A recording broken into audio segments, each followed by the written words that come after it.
A very good morning to all of you.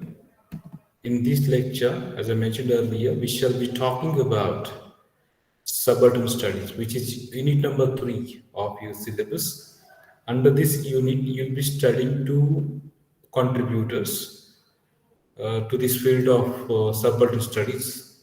Rather, they have talked about, they have written extensively about subaltern studies.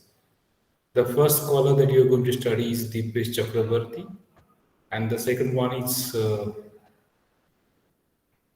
Vivek Chibber. Okay, in this lecture, we shall be starting with an essay by Deepesh Chakrabarti. Subaltern studies, I am sure by now you are well familiar with the term. It refers to the study of social groups excluded from dominant power structures. Okay, these are the social groups which do not represent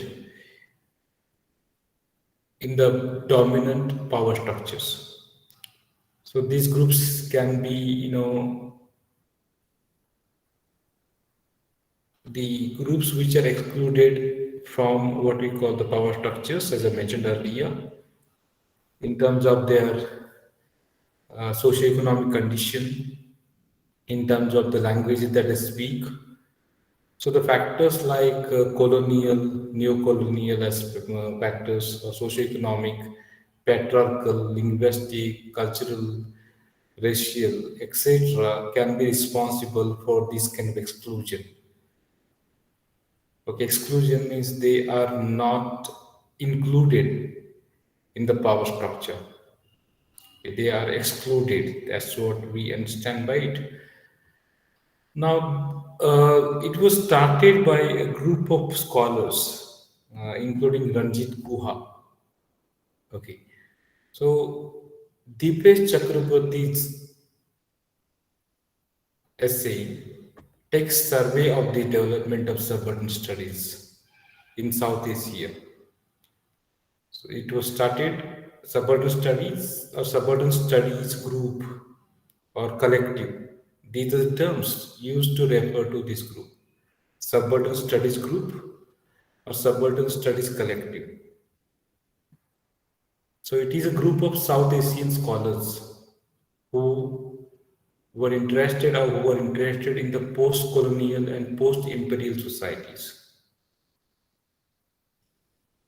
So the term is very broad in a way.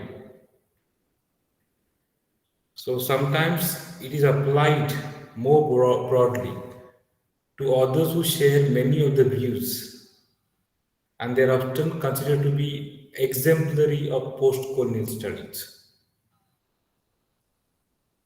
Okay, so what we understand through this discussion is that the term subaltern is a kind of allusion.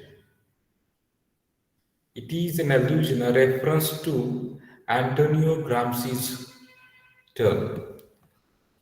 And you already got introduced to Antonio Gramsci as well while we were discussing Marxism and all. So he was the Italian Marxist thinker. Apart from that, I mentioned something about Ranjit Guha. Ranjit Guha was one more important contributors. Rather, he is one of the important contributors, I would rather say.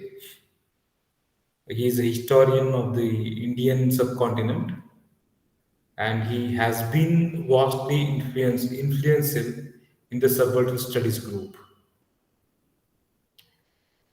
He was the editor of several of the subaltern group's early anthologies. Okay, so this is what we understand about Ranjit Guha. But our basic concern in this lecture is with Deepesh Chakrabarty's essay, Subaltern Studies in Retrospect and Reminiscence, which was published in EPW. It is a very prestigious Indian journal, the Economic and Political Journal. We shall talk about that. But prior to that, I would like to introduce you people to Dipesh Chakrabarti, his life and work briefly. So you can see the image of Dipesh Chakrabarti.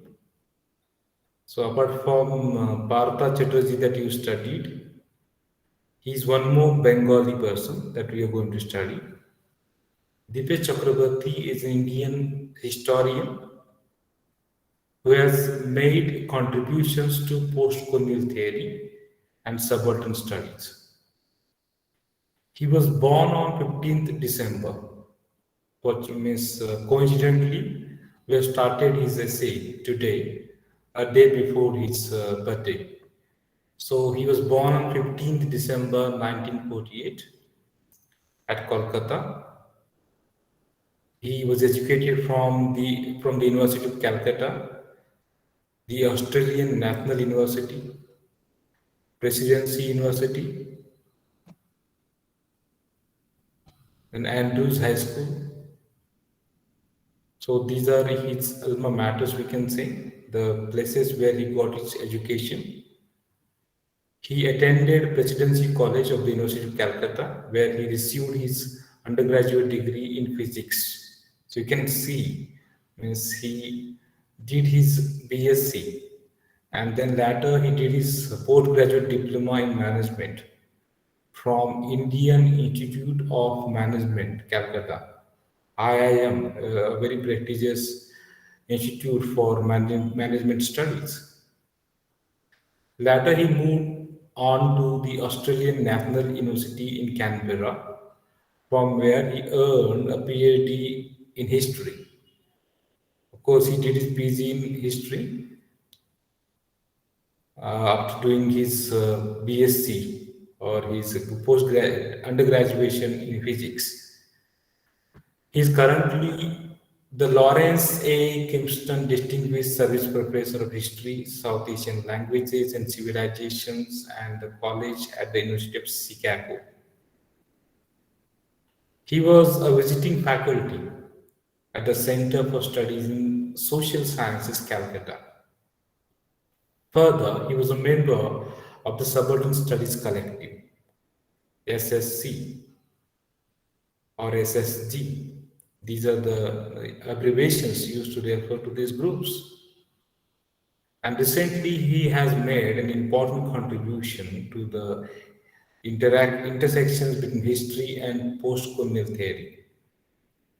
Okay, through his work, Provincializing Europe, PE, which continues and revises his earlier historical work on working class history in Bengal. So you can understand the correlation between cultural studies and subaltern studies. When you refer back to E.P. Thompson, you remember that he has written the book, The History of the Rise of, I think, the working class, British working class. So there is a kind of similarity. So he wrote History of the Working Class in Bengal. The title of the book is Rethinking Working Class History. And when we talk about provincializing Europe, PE adds considerably. This is a kind of the revival of the historical work that he has written so far. So PE adds considerably to the debate of how post-colonial discourse engages in the writing of history. Okay, it critiques historicism. Further, he married to a lady named Rochana Majumdar. This is a Bengali lady, Rochana. We say Rachna in Marathi, and that becomes Rochana. Okay, who is an associate professor at the University of Chicago. Now, these are some of his honors. Then we talk about books, edited volumes, selected articles, and even books in Bengali language. So I suggest you to go through this list. I won't read the list for you people here, so you may go through it. But what we understand through his contribution is that he has written extensively on working class, on social dimensions, At the same time, he has written some books in Bengali. So some of the works are here given. The list of work in Bengali is also given. So please go through this list.